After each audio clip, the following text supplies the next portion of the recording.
केंद्र के फैसले ते छिड़िया सियासी संग्राम। मुख्यमंत्री भगवंत मान ने जताया सख्त विरोध। बोले चंडीगढ़ ते अपने हकों लई डट के लड़ेगा पंजाब। केंद्र कर रहा पुनर्गठन एक्ट 1966 की उलंघना। चंडीगढ़ केंद्रीय सर्विस रूल लागू करने ते अकाली दल ते कांग्रेस भी भड़के। प्रकाश सिंह बादल बोले पंजाब तो चंडीगढ़ खोना चाहता केंद्र। तो कांग्रेस बोली BBMB तो बाद एक बार फिर पंजाब के अधिकारों ते डाका। चंडीगढ़ नूं लैके बीजेपी का विरोधियों के पलटवार। क्या होची सियासत कर रहे ने विरोधी। साडा स्टैंड क्लीयर। चंडीगढ़ पंजाब दा ते पंजाब नूं मिलना चाहिए। घर घर राशन पहुंचाएगी मान सरकार। सीएम ने किया डोर स्टैप डिलीवरी स्कीम का ऐलान। केजरीवाल बोले दिल्ली च 4 साल तो लागू करने की कर रहे हैं कोशिश, पर केंद्र पा रहा अड़िक्का। राशन की डोर स्टैप डिलीवरी नूं लैके बीजेपी की मान सरकार नूं सलाह। अपने वड्डे चोण वादे पूरे करे। आम आदमी पार्टी सिर्फ केंद्र दीआं स्कीमां सहारे ना लुटे वाहवाही। सेहत मंत्री डॉक्टर विजय इंदर सिंगला दी सरकारी डॉक्टरां नूं 2 टुक। बोले जां निजी प्रैक्टिस छड्ड दिओ जां फिर सरकारी नौकरी। चंडीगढ़ चों ट्रैफिक रूल फॉलो करना जरूरी। नियम तोड़े तो चलान पक्का। दिन रात नजर रख रहे ने 2100 CCTV कैमरे। एक दिन च 3000 तो वध चलान।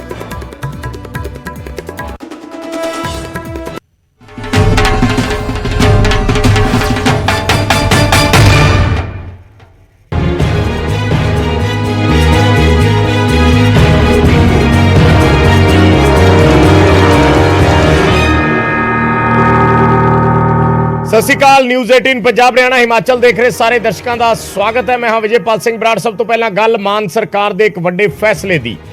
पंजाब दे विच हुण राशन की डोर स्टैप डिलीवरी होएगी, यानी घर के दरवाजे ते राशन मिलेगा और सरकार घर घर राशन पहुंचाएगी। डिपू तो भी राशन लैण की ऑप्शन है।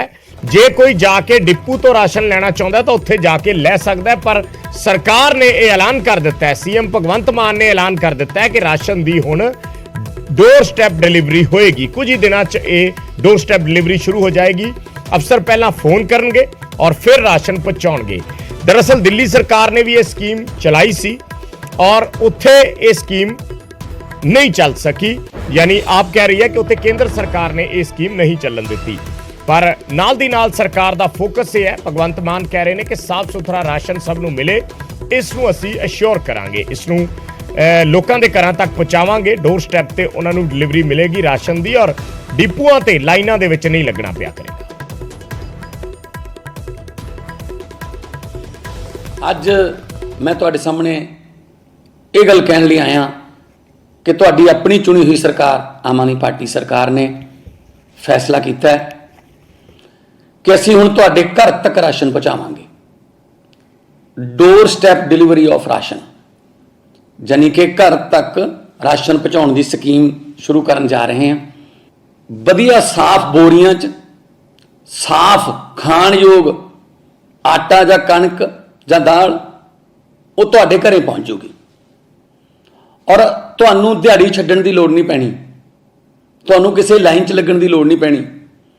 हाँ, साडे अफसर ये भी पुछणगे तुहानूं फोन करके कि तुसीं घर आओ, किन्ने वजे घर हो, तो तुहानूं उन्ने वजे तुहाडे हिस्से का बनदा राशन मिल जूगा।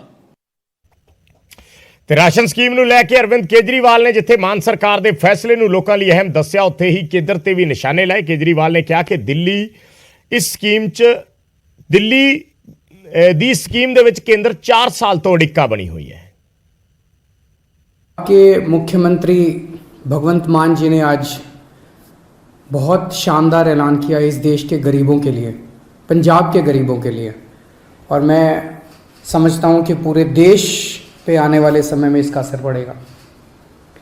भगवंत मान जी ने ऐलान किया है कि पंजाब में गरीबों का राशन उनके घर घर तक पहुंचाया जाएगा। Door step delivery of ration, घर घर राशन योजना। अभी आज़ादी के 75 साल बाद भी एक गरीब आदमी को अपना गेहूं चावल महीने का जो राशन होता है जो सरकार देती है, वो राशन लेने के लिए लंबी लंबी लाइनों में लगना पड़ता है, छुट्टी लेनी पड़ती है, ढेरों तकलीफ़ें उठानी पड़ती है। आज ज़माना ये आ गया कि एक फ़ोन करो और फ़ोन के ऊपर ऑर्डर करो और पिज़्ज़ा आपके घर आ जाता है, सारा सामान आपके घर आ जाता है, लेकिन राशन लेने के लिए गरीब आदमी को लंबी लंबी लाइनों में लगना पड़ता है। तो घर घर राशन योजना के तहत लोगों का गेहूं या आटा या दाल जो भी है, चावल, वो अच्छी सी पैकिंग करके, बोरी में पैकिंग करके आपके घर का जितना भी बनता है वो आपके घर में सरकार हर महीने आपके घर में दे के आएगी। ਤੇ ਫੂਡ ਸਪਲਾਈ ਮੰਤਰੀ ਲਾਲਚੰਦ ਕਟਾਰੂ ਚੱਕ ਨੇ ਵੀ ਆਪਣੀ ਸਰਕਾਰ ਦੇ ਇਸ ਫੈਸਲੇ ਨੂੰ ਇਤਿਹਾਸਿਕ ਕਰਾਰ ਦਿੱਤਾ ਤੇ ਦਾਅਵਾ ਕੀਤਾ ਕਿ ਇਸ ਨਾਲ ਭ੍ਰਿਸ਼ਟਾਚਾਰ 'ਚ ਕਮੀ ਆਏਗੀ ਤੇ ਲੋਕਾਂ ਨੂੰ ਵਧੀਆ ਤੇ ਬਿਹਤਰ ਸਹੂਲਤ ਉਹਨਾਂ ਦੇ ਦਰਵਾਜ਼ੇ ਤੇ ਮਿਲੇਗੀ। ਲਾਲਚੰਦ ਕਟਾਰੂ ਜੀ ਕਿਵੇਂ ਦੇਖਦੇ ਹੋ ਜੋ ਰਾਸ਼ਨ ਨੂੰ ਲੈ ਕੇ ਐਲਾਨ ਹੋਇਆ ਹੈ, ਕਿਵੇਂ ਦੇਖਦੇ ਹੋ? ਬਹੁਤ ਹੀ ਸ਼ਾਨਦਾਰ ਐਲਾਨ ਆ ਜੀ, ਬੜਾ ਇਤਿਹਾਸਕ ਫੈਸਲਾ। ਪੰਜਾਬ ਦੇ ਮੁੱਖ ਮੰਤਰੀ ਸਾਡੇ ਮਹਿਬੂਬ ਆਗੂ ਸਰਦਾਰ ਭਗਵੰਤ ਸਿੰਘ ਮਾਨ ਜੀ ਨੇ ਇਹ ਐਲਾਨ ਕਰਕੇ ਪੰਜਾਬ ਦੇ ਲੋਕਾਂ ਦਾ ਅੱਜ ਬਹੁਤ ਵੱਡਾ ਦਿਲ ਜਿੱਤਿਆ ਆ। ਔਰ ਇਹਦਾ ਬੇਸਿਕ ਕਾਰਨ ਇਹ ਆ ਕਿ ਪੰਜਾਬ ਦੇ ਲੋਕਾਂ ਨੂੰ ਜਿਹੜਾ ਅਨਾਜ ਉਹਨਾਂ ਦੇ ਘਰਾਂ ਤੱਕ ਪਹੁੰਚਦੇ ਰਾਹ ਦੇ ਵਿੱਚ ਕਈ ਠੁੰਗੇ ਵੱਜਦੇ ਆ, ਕਈ ਰਾਹ ਦੇ ਵਿੱਚ ਕੱਟ ਲੱਗਦੇ ਆ।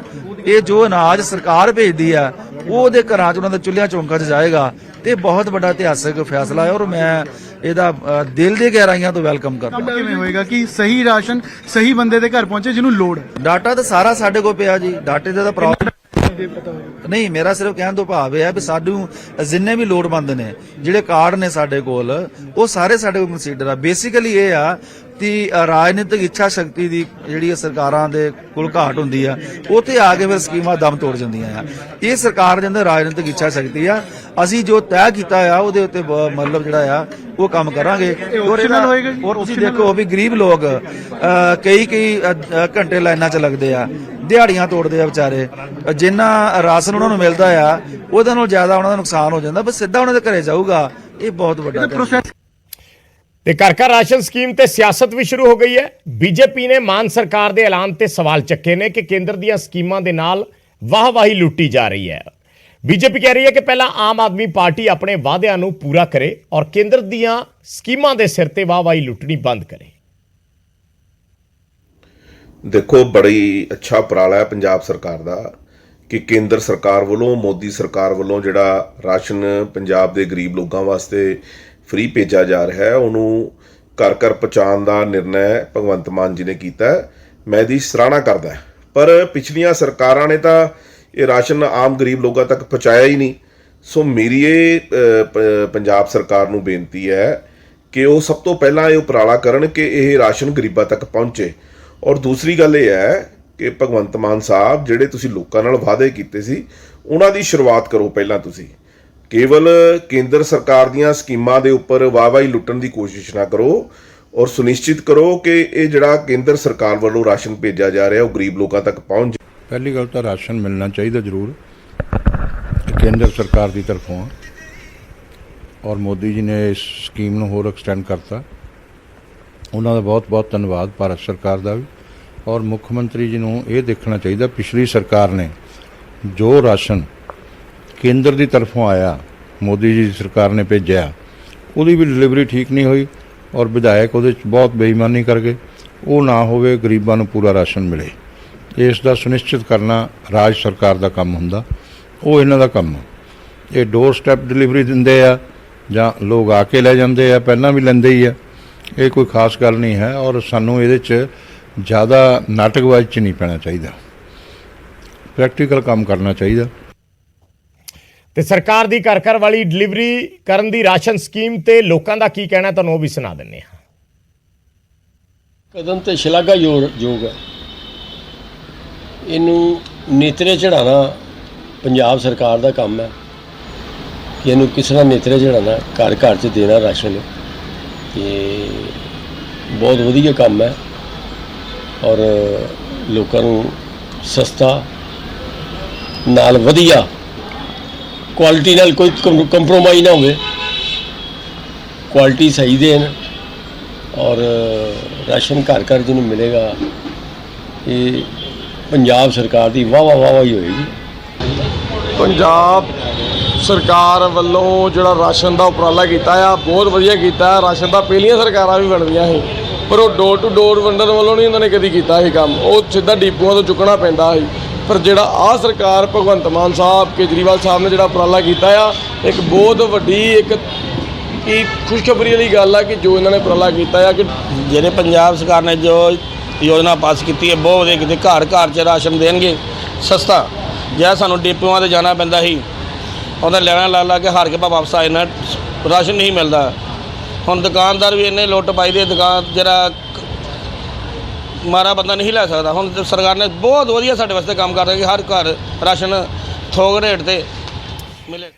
ਤੇ ਪੰਜਾਬ ਦੇ ਵਿੱਚ ਮਾਨ ਸਰਕਾਰ ਜਿਸ ਦਿਨ ਸੱਤਾ ਦੇ ਵਿੱਚ ਆਈ ਹੈ ਉਸ ਤੋਂ ਲੈ ਕੇ ਹੁਣ ਤੱਕ ਕਈ ਵੱਡੇ ਫੈਸਲੇ ਲਏ ਜਾ ਚੁੱਕੇ ਨੇ। ਅੱਜ ਜਿਸ ਤਰੀਕੇ ਨਾਲ ਰਾਸ਼ਨ ਘਰ ਘਰ ਪਹੁੰਚਾਉਣ ਦਾ ਜ਼ਿਕਰ ਕੀਤਾ ਜਾ ਰਿਹਾ, ਇਸ ਤੋਂ ਪਹਿਲਾਂ ਜਿਹੜੇ ਫੈਸਲੇ ਲਏ ਗਏ ਨੇ ਉਹਨਾਂ ਦਾ ਇੱਕ ਵਾਰੀ ਜ਼ਿਕਰ ਕਰ ਲੈਂਦੇ ਆ। 25,000 ਸਰਕਾਰੀ ਭਰਤੀਆਂ ਸਭ ਤੋਂ ਪਹਿਲਾਂ ਐਲਾਨ ਕੀਤਾ ਗਿਆ ਸੀ ਜਿਸ ਦਿਨ ਸਰਕਾਰ ਹੋਂਦ ਦੇ ਵਿੱਚ ਆਈ ਸੀ ਪਹਿਲੇ ਦਿਨ।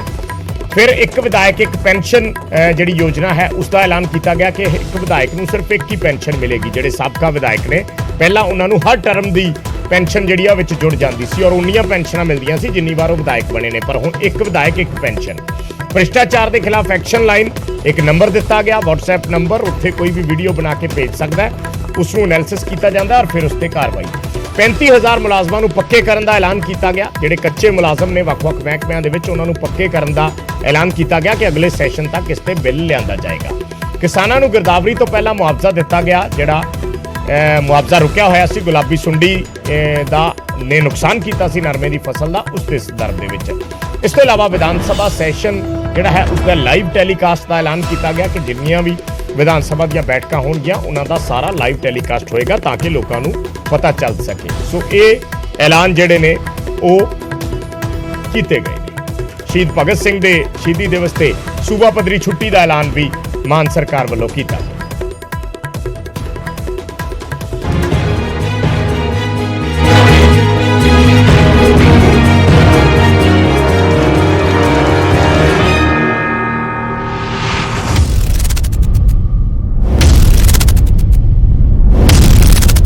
ਇੱਕ ਹੋਰ ਵੱਡੀ ਖਬਰ ਆ ਰਹੀ ਹੈ ਗ੍ਰਾਮ ਸਭਾ ਦਾ ਇਜਲਾਸ ਬੁਲਾਉਣ ਬਾਰੇ। 26 ਜੂਨ ਤਰੀਕ ਰੱਖੀ ਗਈ ਹੈ। ਸਾਰੇ ਪਿੰਡਾਂ ਦਾ ਗ੍ਰਾਮ ਸਭਾ ਦਾ ਇਜਲਾਸ ਬੁਲਾਇਆ ਜਾਏਗਾ। ਇਹ ਪੇਂਡੂ ਵਿਕਾਸ ਤੇ ਪੰਚਾਇਤ ਮੰਤਰੀ ਕੁਲਦੀਪ ਸਿੰਘ ਧਾਲੀਵਾਲ ਨੇ ਆਦੇਸ਼ ਦਿੱਤੇ ਨੇ।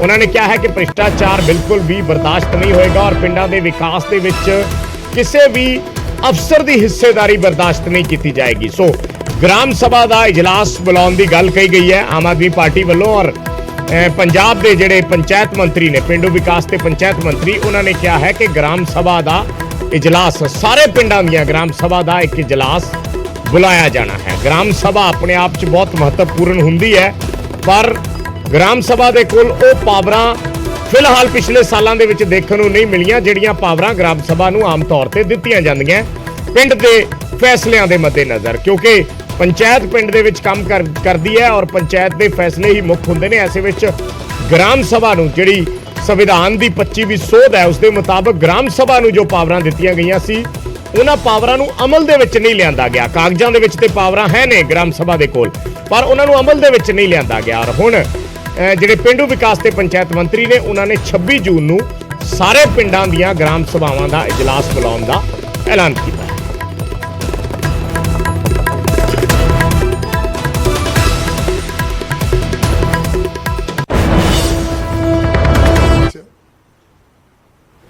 ਜਿਹੜਾ ਅਸਲੀ ਵੱਲ ਜਿਹੜੀ ਸੀਗੀ ਉਹ ਸੀਗੀ ਗ੍ਰਾਮ ਸਭਾ। ਤਿੰਨ ਹੀ ਜਿਹੜੀਆਂ ਸੰਸਥਾਵਾਂ ਨੇ ਸੰਵਿਧਾਨ ਦੇ ਅੰਦਰ, ਲੋਕ ਸਭਾ, ਵਿਧਾਨ ਸਭਾ ਤੇ ਗ੍ਰਾਮ ਸਭਾ। ਪਿੰਡਾਂ ਦੇ ਵਿੱਚੋਂ ਗ੍ਰਾਮ ਸਭਾ ਦਾ ਸੰਕਲਪ ਜਿਹੜਾ ਉਹ ਲਗਭਗ ਖਤਮ ਕਰਤਾ ਤੇ ਇੱਕ ਫਾਰਮੈਲਿਟੀ ਰਹਿ ਗਈ।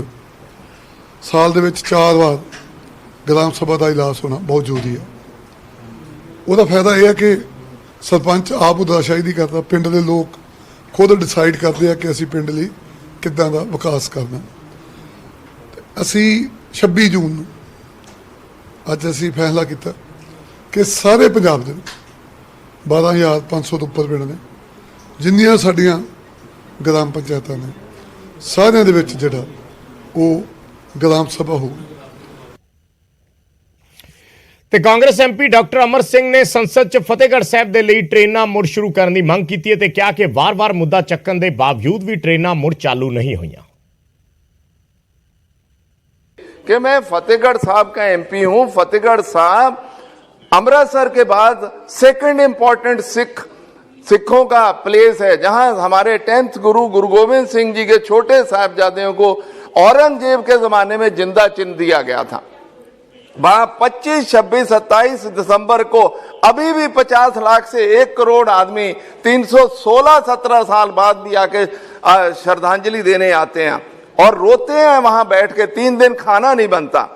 मैं मंत्री जी, आप बैठे हैं, आपको मिल चुका हूं, आपको चिट्ठियां लिख चुका हूं, प्रधानमंत्री जी को लिख चुका हूं कि भाई इतनी इंपॉर्टेंट रिलीजियस प्लेस है, इसकी रिलीजियस ट्रेन मत बंद करो, उसको मत डाइवर्ट करो। आप मेरी बात ही नहीं सुन रहे हैं, तो क्या हम एजिटेशन करें उस पर फिर, या मैं एज एमपी कोई और दूसरी बात करनी शुरू करूं कि आप हमारे इस माइनॉरिटी के साथ उस तरह की मैं बातें नहीं करना चाहता हूं। पर मैं अब बहुत ज्यादा मंत्री जी उस बात से बहुत ज्यादा, आपके ऑफिसर, आपने मेरे से प्रॉमिस किया था कि नहीं सचखंड एक्सप्रेस किसी हालत में चालू होगी। मैं आपके ऑफिसर्स कह रहे हैं कि किसी हालत में वो चालू नहीं हो सकती। आई एम फीलिंग हर्ट माननीय मंत्री जी। एक छोटे कमर्शियल ब्रेक, जल्द वापस होनी है।